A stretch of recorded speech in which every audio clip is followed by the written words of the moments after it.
جانتے ہیں کہ آندھی اور بارش کے وقت رسول اکرم علیہ الصلاۃ والسلام کی حالت اور ان کا طریقہ کار کیا ہوا کرتا تھا؟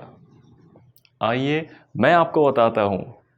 بسم اللہ الرحمن الرحیم۔ السلام علیکم ورحمۃ اللہ وبرکاتہ۔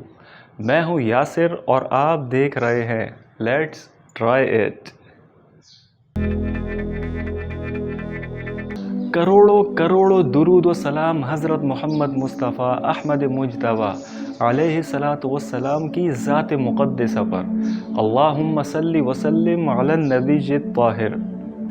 اما عائشہ صدیقہ رضی اللہ عنہا فرماتی ہیں کہ جب آندھی یا بارش وغیرہ ہوتی تو حضور اقدس علیہ الصلاۃ والسلام کے چہرے انور پر اس کا اثر ظاہر ہوتا تھا اور آپ کے چہرے کا رنگ بدل جایا کرتا تھا، اور خوف کی وجہ سے آپ کبھی اندر تشریف لے جاتے، کبھی باہر تشریف لے آتے اور یہ دعا پڑھتے رہتے: اللہم انی اسألک من خیرہا وخیر ما فیہا وخیر ما ارسلت بہ واعوذ بک من شرہا وشر ما فیہا وشر ما ارسلت بہ۔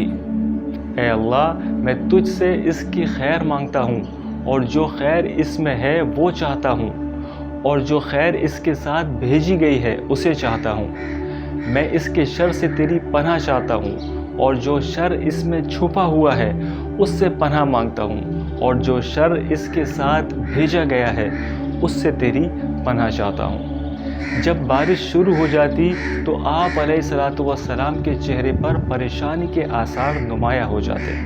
اما عائشہ صدیقہ رضی اللہ عنہا فرماتی ہیں کہ میں نے کہا یا رسول اللہ، یا حبیب اللہ، سب لوگ جب ابر دیکھتے ہیں تو خوش ہوتے ہیں کہ بارش کے آثار معلوم ہوئے، مگر آپ علیہ الصلاۃ والسلام کے چہرے مبارک پر میں ایک پریشانی محسوس کرتی ہوں۔ حضور اکرم علیہ الصلاۃ والسلام نے فرمایا: عائشہ، مجھے اس کا کیا اطمینان کہ اس میں عذاب نہ ہو؟ قوم عاد کو ہوا کے ساتھ عذاب دیا گیا، وہ ابر کو دیکھ کر خوش ہوئے تھے کہ اس میں ہمارے لیے پانی برسایا جائے گا، حالانکہ اس میں عذاب تھا۔ اللہ پاک قرآن پاک میں ارشاد فرماتا ہے: ان لوگوں نے جب اس بادل کو اپنی طرف آتے ہوئے دیکھا تو کہنے لگے یہ بادل تو ہم پر بارش برسانے والا ہے۔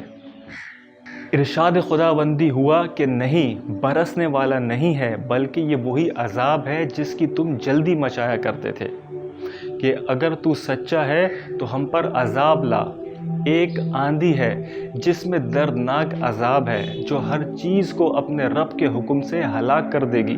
چنانچہ وہ لوگ اس آندھی کی وجہ سے ایسے تباہ ہو گئے کہ بجز ان کے مکانات کے کچھ نہ دکھائی دیتا تھا، اور ہم مجرموں کو اسی طرح سزا دیا کرتے ہیں۔ ناظرین محترم، اللہ کے خوف کا یہ حال اسی پاک ذات کا ہے کہ جس کا سید الاولین و آخرین ہونا خود اللہ پاک نے ارشاد فرمایا ہے۔ اللہ پاک نے ارشاد یہ بھی فرمایا ہے کہ ہم آپ کو، یعنی آپ علیہ الصلاۃ والسلام کو ہرگز عذاب نہیں دیں گے۔ اس وعدہ خداوندی کے باوجود حضور اقدس علیہ الصلاۃ والسلام کے خوف الہی کا یہ حال تھا کہ ابر اور آندھی کو دیکھ کر پہلی قوموں کے عذاب یاد آ جایا کرتے تھے۔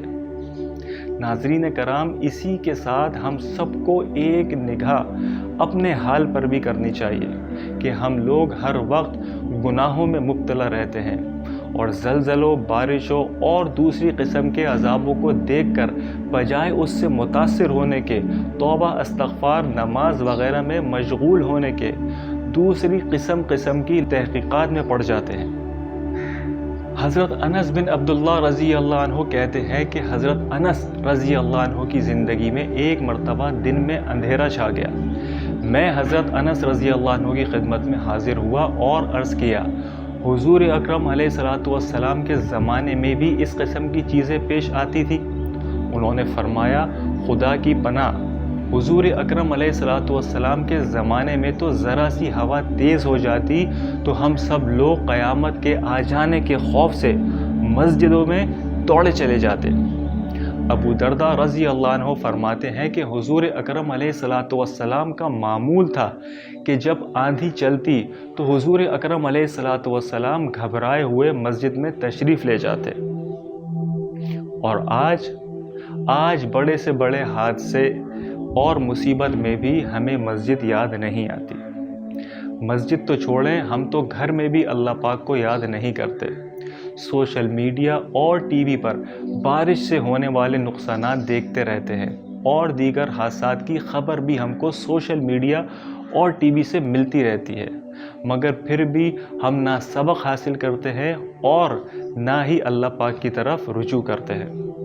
اللہ پاک ہم سب کے حال پر رحم فرمائے اور ہم سب کو عقل اور سمجھ عطا فرمائے، آمین یا رب آمین۔ ناظرین کرام، اگر آپ لوگ سمجھتے ہیں کہ آج سے ہی حضور اقدس علیہ الصلاۃ والسلام اور صحابہ کرام رضوان اللہ تعالی علیہم اجمعین کی تعلیمات کو اپنی زندگی کا حصہ بنائیں گے تو کہیے لیٹس ٹرائی اٹ۔